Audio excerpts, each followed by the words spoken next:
Hey guys, and welcome back to part 3 of my Puzzle Pirates Poker series. You may have noticed that this is actually a year later than the previous two, and yeah, I've been pretty busy, not really had any chance to do it. I got some spare time, so I thought, why not? Let's do one. See if anyone actually will watch anymore. Noticed we've actually got quite a few views on the other two, so thought I'd give it a go again. So same kind of format as last time, just going to go through a few hands. This whole clip's probably from about an hour, and I've condensed it down into about 15 minutes, I think. So moving on to the actual play, started with 10 and Jack of clubs, which is a very good hand that I like. So I always like the ones that set up for the straight and the flush, and obviously the high cards as well. So, and as you noted, we are playing again on the 20k to 200k table, just because it's the biggest table and it's the one you can make the most money on, really. And hopefully, it's the most entertaining to watch as well. And yeah, I noticed a few times I've actually changed the brightness halfway through the game, so apologies for that now. Give an advanced apology because I know that might happen a few times during this recording, so just to point that one out. So as you can see, we've got the flush draw there, and we've got the 10. So we've got the pair of 10s, not bad, not a bad start. And actually they were chasing the flush as well, so we ended up winning. It's a nice little start to just pump our total up. So as I said, I'm just going to cut between hands. So this was the next real big hand during the session. Obviously ace queen, nice hand to start with, and also worth noting there, obviously the pre-raise flop from another player. I also like that when that happens when you've got these cards, because obviously you're not giving away anything that you've got anything good. You're just merely calling them. So it looks like they've got the strong hand on the table. So good start all round. So we're just waiting for the flop to come out, and hopefully we can hit one of our cards. Only disappointing thing there was the fact that there's only two of us in the pot, so there's not going to be too much money. It might be quite hard to make much. Although she does keep up the bet in there, which is good for me. I mean, I think the odds on her having a 9 are pretty slim. So I'd like to think I've probably got the best hand and I've got the ace to back it up. So with these reasonably small bets, I'm going to call. And then we get the ace at the end. So hopefully she might have been chasing an ace, which would have been good. And then I would obviously pip her with the queen as a backup pair. Um, but no, very, very good hand, and trying to just get as much money out of it as possible. So I just go all in to see if I can get, let's say, as much as I could out of it.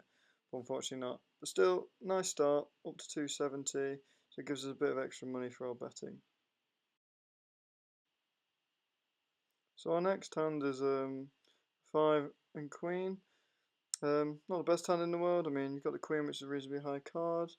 But I could have made a bit of money.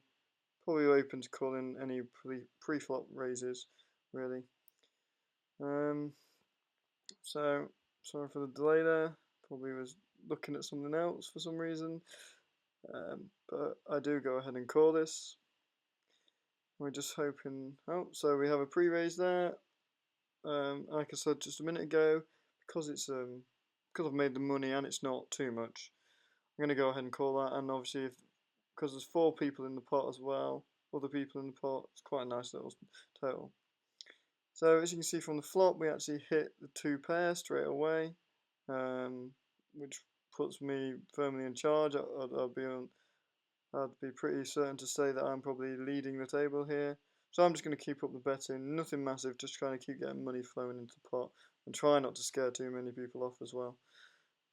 So you see one person did already fold, which was a bit unfortunate, and in fact the others both fold as well.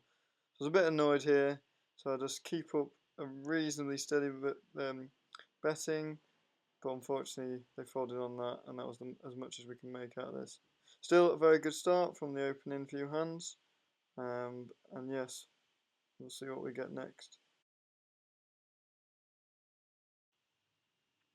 So here, I think this was quite a few hands later actually, and we get the ace and queen again, and as you'll see throughout this video, I got this hand a lot of times and it did me very well through the session. So again, I don't like to try and give away too much, so I'm just going to call at the moment. not really into pre-flop raises unless like the whole table is really gunning for it. So just at the moment, I'm going to call. As you can see, someone pre-flop raises at 68,000, and because I've got this, I am going to call, and due to the fact that I've made other money, so I'm still won't be down. So not the best flop in the world, but as he bets that, I just want to give the perception that I've got something really good. So I'm just trying to bluff him here, and because I've picked up from him on a few of the other hands, he's kind of a bluffer himself, so I wasn't convinced that he had anything good. And unfortunately, we don't actually get to see what he had, but again, a nice little earner there.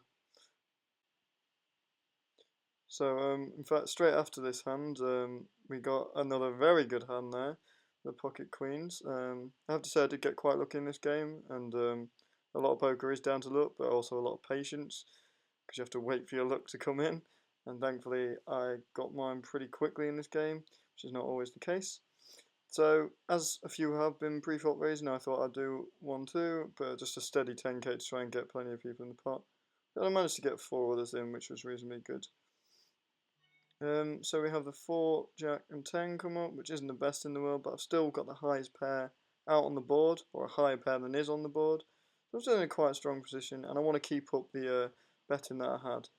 But in fact, she beats me to it, so I'm just going to call, because I don't want to, well, I haven't actually got a really good hand, but I'm just going to keep up with that, as I feel that's a reasonable bet. 10s, now I'm going to, that wasn't the best in the world, she's gone 50k on. And only because of the fact it was actually only 50k is the only reason I called. Wasn't convinced that I'd win or not. Thankfully, she was chasing the flush, and we actually go up to 593,000 now. So a very good start at the moment. So as you can see by my stack, this was again about 5 minutes later or so, and I've got the ace with the low kicker suited, which again is quite a nice one to have. It's always nice to have them suited, you know, on the off chance of the flush. Well, it would have been nice to have a bit of a higher kicker, but nevertheless, yeah, a decent starting hand. So 10k, again, because I'm up already over 300k, that's nowhere near enough to put me off, so I'm going in with that, and we'll see what we can draw on the flop. So we can see we do get a pair of 4s, and we get the outside chance of a flush draw. As he hasn't raised the bet, I'm going to call him, because again, that's not too much, and I won't be too fussed on losing 10,000 at this stage. So we're going to go ahead, and hopefully we can get some luck on the turn here. So unfortunately we get a 9 of hearts, so the flush is out of the question. But the thing I noticed is here, he's not raising his bets, which doesn't really give me the impression he's got a good hand. He's just trying to keep it up. And then he checks on the final one, which for me is a bit of a giveaway that he probably doesn't have anything. And as you can see, neither of them had anything. They were both chasing the straight. I've actually managed to win and pick up a few thousand from just a pair of 4s. So this clip's actually about 5 or 10 minutes later than the other one. I had quite a few bad hands in a row, but I just ran out being patient as I was getting pretty lucky for the rest of the game, so I was pretty happy with progress so far. And as you can see, I got dealt ace and queen again. As I mentioned earlier, I got that a lot of times throughout this game. I think this is my 3rd or 4th time. I actually think I won so far every time with this hand. So yeah, very lucky indeed. So good strong hand to start with, obviously, 2 high cards, and we have an 11,000 pre-flop raise. So I'm doing well, and I'm up to like 391,000 at the moment. I'm not going to be put off by that, so I'll pretty sure I call this and carry on in. Then we get 39,000, and again, because we're doing so well, that's not too much, and one of them's dropped out with the highest stack, so he's not going to challenge me anymore. So the way I think about it now is the maximum I'm losing is 96,000, and the reason I went all in is because I didn't want to wait for him to be able to like chase anything or get anything, and because I had the high cards, I could afford to just go in on nothing. Thankfully, it paid off for me there, and we did all right. We actually moved straight on to the next hand after that, and get drawn ace and 10, which again, very good hand. Got, as I said numerous times, got very lucky in this clip. And yeah, another strong starting hand, so we'll just see how everyone bets. It's got 40,000 pre-flop raise, again, not too much, but This one's a bit of an interesting one here, and you'll see why in a second. So, in fact, no one on the table actually calls, and although I've got a strong hand, I actually fold this because the chances are there isn't going to be a great amount to win. Or maybe that's the wrong decision, but that's just how it was in my head. And again, for me in this video, I just want to kind of show you how I work, because it usually works for me. So that was a different one to show you there. Actually on the final clip here, and I think we're about probably an hour into the session on the table now. And as you see, we've got 479,000 from what we started with, which is very good. And I've actually been given another good hand. I think I probably got nearly half of all my hands were good, which to me is a very good percentage. Usually you have a lot more that are bad hands. So the best bit about this was I was in a lot of hands throughout the game, which is obviously nice to be, because if you're not in a hand, you're not going to win it. So here you can see I did quickly think about that, or briefly, sorry, think about that, because there was only one other person calling, but I thought, no, I like my hand, so I'm going to stick with it. So as you can see, we've got flop the 7, the 8 and the queen, and I've got the 9 and the 10. So here we're just really trying to hold out for a jack, and we're really good to go. As you can see, got exactly what I wished for there. So my method here, when I've always got something, and just to know, obviously 9's come up, but I've still got the straight, I try not to give away I've got too much of a good hand. Maybe it's not the best way, but I just don't want to scare anyone off, and I just want to try and maximise the money I can make, hence why I only bet small there.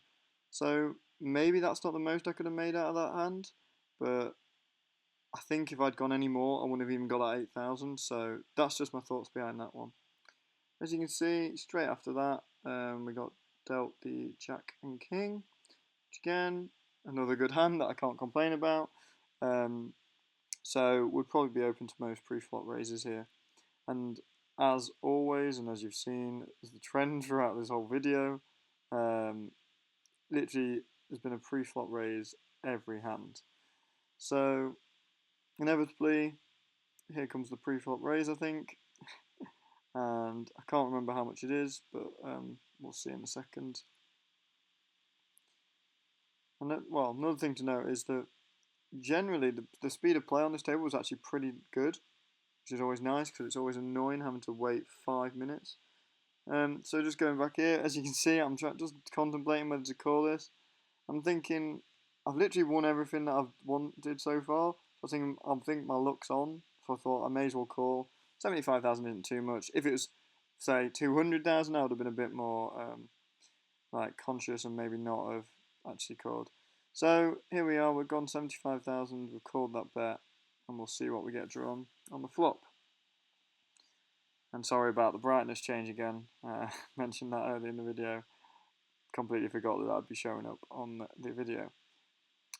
So you can see we get drawn the highest pair, and I'm feeling pretty confident actually. There's only one other person I'm betting with, and to me the chances are I'm probably winning that. And just again, why I'm doing what I'm doing. I went all in because I didn't want them to chance to chase. So either they fold or they commit to it.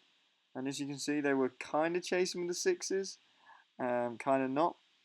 But yeah, very good, and up to 955,000 there.